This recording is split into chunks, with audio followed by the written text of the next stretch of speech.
Sa araw na ito, makaka-arctic pa ba, April 15, 2024, flight ko na nga from Narita Airport to Auckland, New Zealand. Yes naman, hello, good morning, kahit hapon na. So ayan, this is the day na talaga ng aking flight paalis ng Japan. Sa 6 years ko ba naman, or magsi 6 years dapat ako sa June 14, 2024, dapat mag 6 years na ako sa Japan. Sa tagal, medyo matagal rin talaga ako nagstay sa Japan. So sure na sure ako na mamimiss ko pa rin talaga ang Japan, lalo na sa pagkain, sa mga lugar na magandang pwedeng puntahan at saka sa transportation.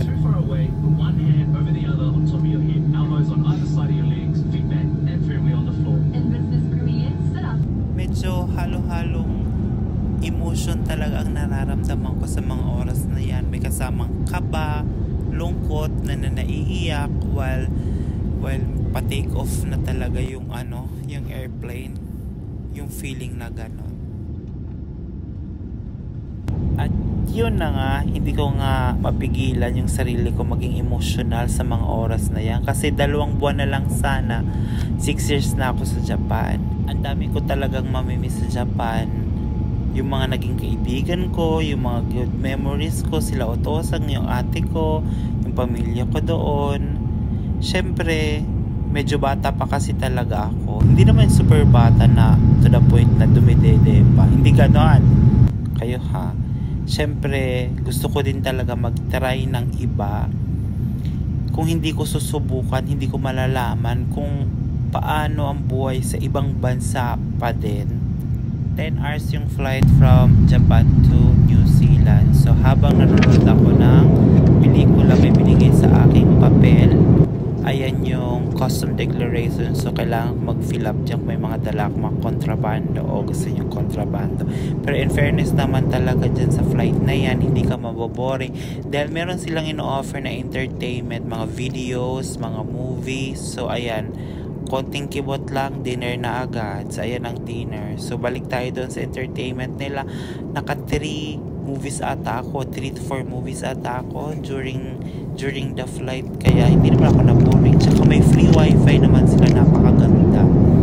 Free Facebook, free access to your tawag doon sa mga social media accounts mo. Bawal ka lang mag-live streaming. Nag-live ka talaga during the flight. Hindi pwede yon, sabi ni ate. Story time nga. So, yung mga previous vlogs kong in-upload ko ng mga gala ako with my friends, alam na nila na alis na ako sa Japan. That's why kinita ko na sila pa isa-isa.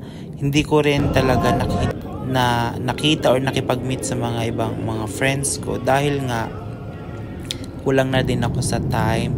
Kailangan mag-prepare ng mga gamit ko. Tapos, kailangan ko din maglinis ng bahay. Ang dami ko pang pwedeng gawin. Dapat kong gawin. So, kapag nakipagkita pa ako na pagkita, parang kukulangin ako sa oras. Tapos, alam mo yung burden na every time na nakikita ko sila, nalulungkot ako dahil aalis na ako.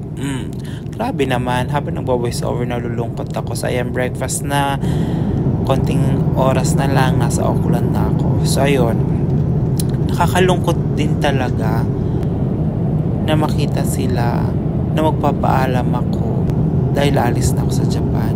Again, wala akong pinagsisisihan sa naging desisyon ko na pag-alis sa Japan. Oo, nalulungkot ako na umalis ako sa Japan dahil napamahal na din naman ako sa Japan. 6 years ako sa Japan eh. Madami akong good memories. Siyempre may mga bad memories. Siyempre, ilo-look forward natin yung mga good memories. Ganon. Hindi tayo pwede na sa mga nega dahil nakakapangit ang nega. So, ayan na. Nakita niyo yung sunshine. Ay, grabe yung sunshine sa sa sun. Ay! Malapit na. Habang papalapit na yung landing ng eroplano, kinakabahan din ako. Kasi syempre, malaking adjustment na naman talaga ang gagawin ko. Lalo na sa trabaho, sa tirahan, sa mga tao. Kasi ibang environment na naman to, ibang lugar, ibang bansa. ibang pakikisama na naman. So thanks God, 1 month na ako dito sa New Zealand. Okay naman yung place, okay naman yung trabaho, and masasabi ko din naman na good choice naman ako. Ayan, tinignan ko kung gaano kalayo yung New Zealand sa Pilipinas, at malayo talaga. Kasi 10 hours yan from Narita going to New Zealand. 10 hours na travel. Grabe, napakahaba. Pero basta i-enjoy mo lang yung trip mo, manood ka lang ng videos. Because nanonood talaga ako ng mga videos sa cellphone lang. So naliw naman ako, tapos nakatulog ako. Pagising ko, ayan, malapit na, konting kembot na lang, at less than 20 minutes nasa New Zealand na kami. Tapos ayun, meron pa ako isang transfer from Auckland going to Dunedin. So medyo nalungkot na ako talaga sa part na yan, na ganun senti-senti na ako.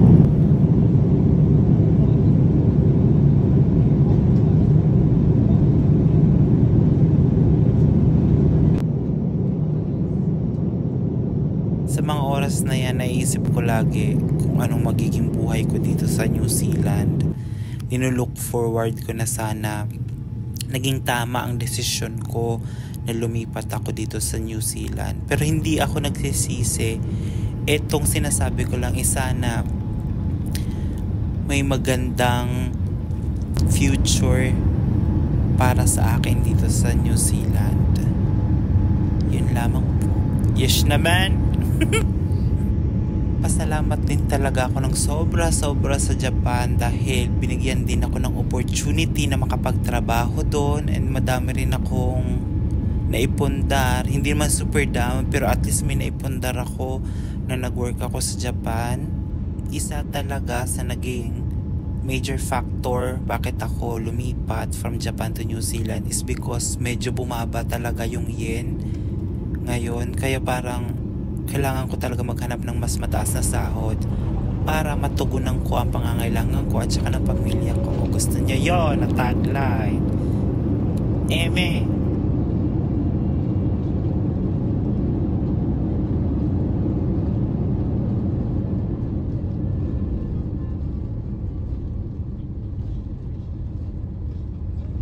So ayan, palanding na nga yung airplane. So makikirinig nyo yung kanta.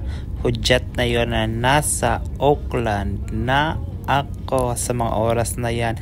Kinakabahan talaga ako, auntie, sa mga ganap dahil nga bagong lugar.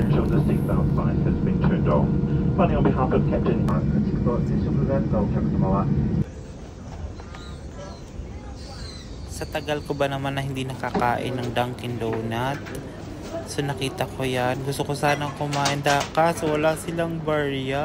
Kaya lumipat na lang ako ng ibang pwedeng kainan. Pero gusto ko talagang kumain ng Dunkin Donut.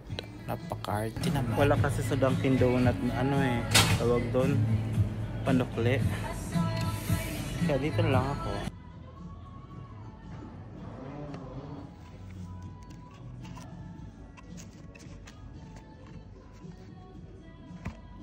Pakain muna ako.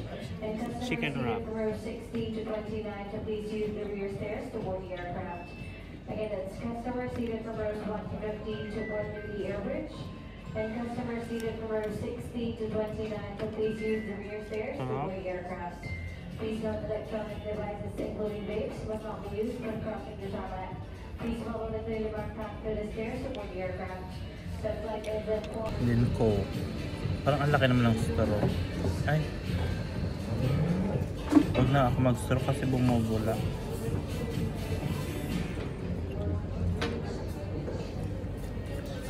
Iba yung lasa.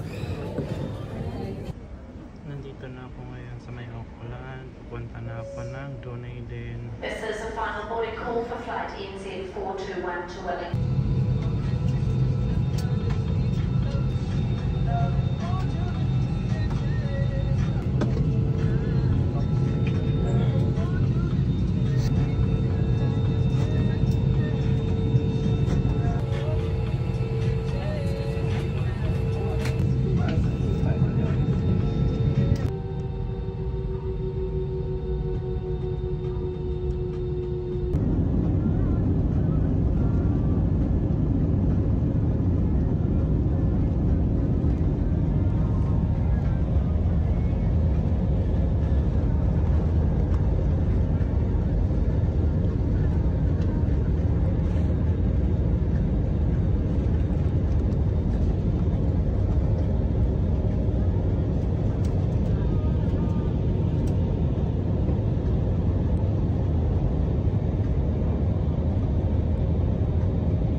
At pag landing nga, ayan o, napakadaming baka ang sumalubong sa amin. Malapit yan sa Dunedin Airport at medyo umuulan na nga.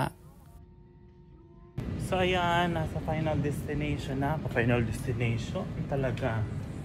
So ayan, nandito na ako. Dunedin, you know, this way to start your adventure. So bye-bye! Finally, nandito na ako sa Dunedin. Hemwe, thank you so much.